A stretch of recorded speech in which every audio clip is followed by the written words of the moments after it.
Hello and welcome to the Educational Psychology Service Training Library.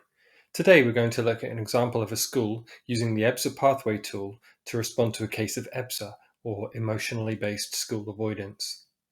We'll be using a fictitious character, Eddie, who's a Year 8 student at Greenfield Academy.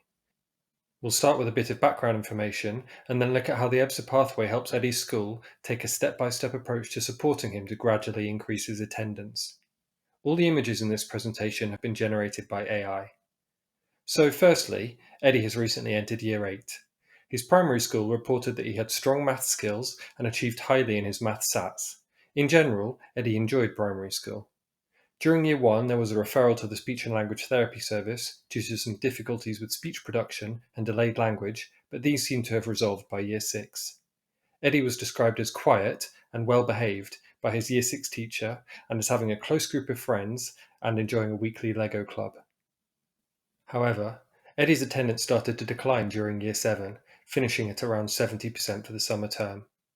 Eddie's parents initially linked this to Eddie's upset at his granddad passing away.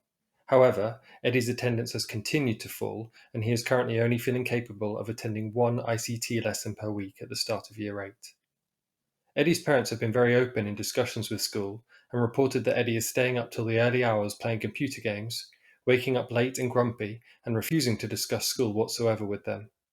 They reported that they feel powerless to help Eddie when he won't open up about his problems at school. So, let's look at an example of her school, in this case Greenfield Academy, using the EBSA pathway to create a structured, step-by-step plan-do-review response to Eddie's case of EBSA. And firstly, we have step 1, which is about gaining the voice of the young person and their family. The EBSA pathway provides loads of examples of specific tools which we can use to elicit the views of young people and their parents. All of the resources named in the pathway are available from the Educational Psychology Service page on the North Somerset Council website in the Resources Library area. Before taking any action, Greenfield set a target outcome for step 1 of the pathway. This allowed the school to review whether or not it was time to move to step 2. And the target was, Eddie will have shared views about himself, his likes and dislikes, strengths and difficulties with a member of staff. Eddie agreed that he would discuss his situation at school during a one-off meeting with his ICT teacher, his favourite member of staff at school. During a discussion using the Blob playground, Eddie's ICT teacher used some of the example questions to gain Eddie's views about school. Eddie said that he related to 3 of the characters in the playground, one being laughed at, one playing alone because no one wants to do the same thing as him, and one looking scared by other students fighting. Using the school well-being cards activity, Eddie selected a number of cards which indicated that he feels nervous about attending school, feels that he does not fit in, finds it hard to deal with the noisy corridors and canteen, and feels that he doesn't know who can help him. And during the ideal school activity, Eddie drew a school with computers in every classroom. He said that the school had more ICT, maths and history lessons, and a specific teacher who sorts out bullying. So, with Eddie having opened up to his ICT teacher, the outcome was achieved, and Greenfield Academy were able to record the progress on a plan, do, review template and move on to the next step of the pathway, step 2. And step 2 is all about validating the views gathered during step 1. We want to show a young person that they have been listened to, as this is known to be a crucial part of their development of trust and feelings of security at school or college.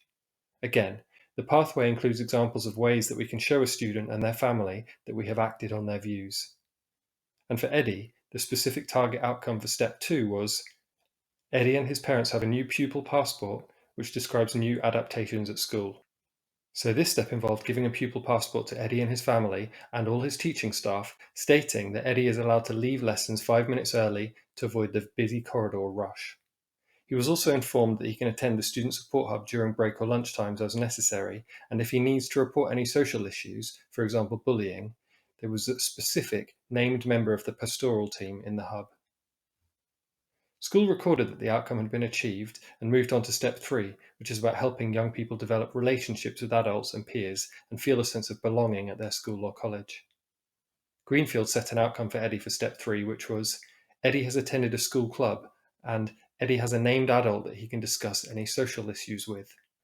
So firstly, Eddie was invited to an ice-breaking meeting, a getting to know you session with the school ELSA, who has a specialism in emotional and social support. They completed rapport-building activities together, like 2 truths and a lie. After this session, they agreed to have a weekly meeting to review the previous week at school and reflect on situations where Eddie needed help and how he could have asked for it. Eddie was also invited to a weekly lunchtime coding club with other students from a range of age groups with an interest in computers.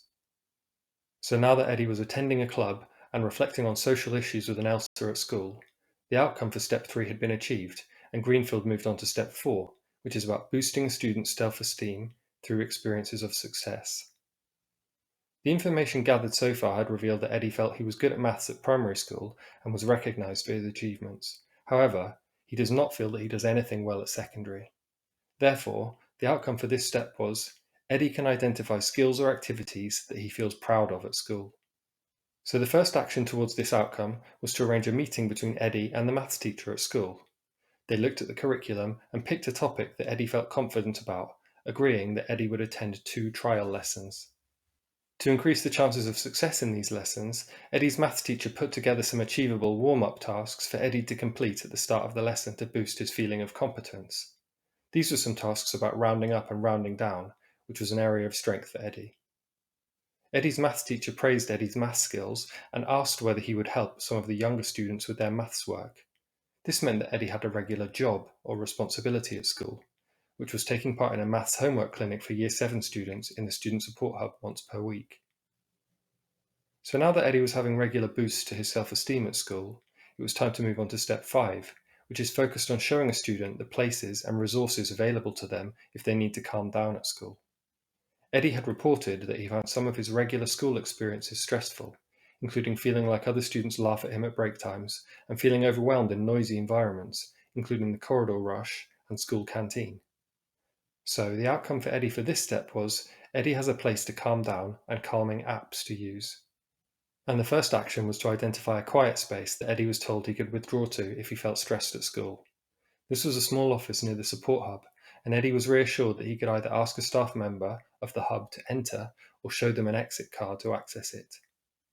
And on the computer in this office, Eddie was shown 2 apps which are recommended by CAMS to support young people with calming down.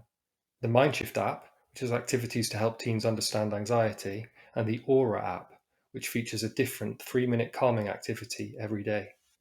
And with Eddie making use of the calming places and resources, it was time to move on to Step 6, which is about teaching Eddie specific coping skills to help him in the future. Eddie's previous coping strategy was avoidance. He would bottle up feelings at school and avoid returning, which helped him avoid a stressful situation in the short term, but just made school harder to return to in the long term. Therefore, the outcome for Eddie at this step was Eddie independently uses a coping strategy at school. For example, he spontaneously talks to a member of the Student Support Hub or uses a calming app. For Eddie, the provision for this step was already in place. He had weekly meetings with the school ELSA, had regular contact with staff in the Student Support Hub, an exit card to withdraw from busy places, and calming apps which he'd already practiced using. This step was just a process of monitoring and reviewing whether or not Eddie could use the resources available to him. And so finally, with Eddie having been recorded using coping strategies independently, it was time for Greenfield Academy to move on to Step 7 and help Eddie establish some goals for the future.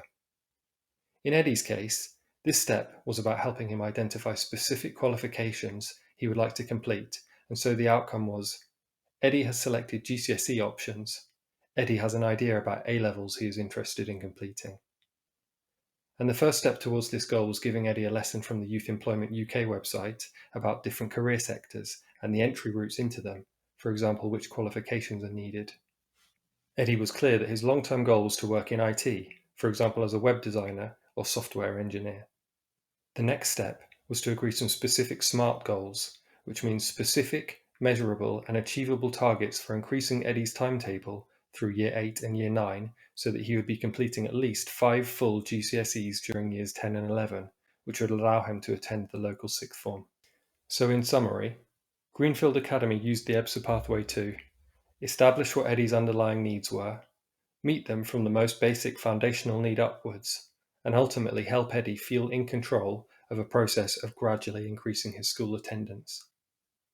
The 7 steps of the pathway were used to give Eddie a voice, ensure he felt listened to, help him develop relationships with teachers, give him chances to feel successful and like he belonged, help him practice calming down, encourage him to do this at school instead of withdrawing from the situation, and help him create a step-by-step plan for achieving a long-term career goal.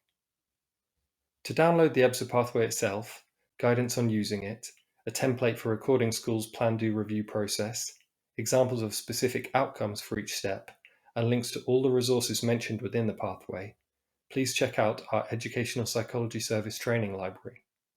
You'll find a link to the resources library, which contains all of our documents related to EBSA. Thanks very much for your time. We hope you found this useful.